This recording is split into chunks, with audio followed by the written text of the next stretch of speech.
In this video, we're going to show you how to create and edit coupons.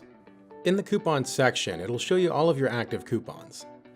The coupons section will be blank when you first log in, but as you load in coupons, they will appear right here. Under the scheduled section, you can load coupons you want to schedule for the future.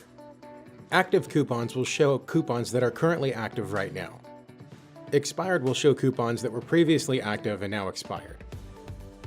In the search bar, you could look up any coupons that had been created. In the coupon validator, enter the coupon code. It'll show you if it's currently active and what the coupon's good for. To create a coupon, click Create Coupon.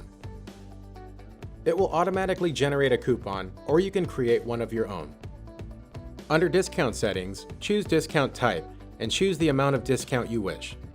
Choose what it applies to, either total repair, labor, or parts. Then you could choose a start date or an end date, or choose no end date. Title your coupon and give it a coupon description. To link the coupon to any vehicles that you scan, choose an associated service that pertains to that scan. When you're finished, click Save and it'll generate the coupon.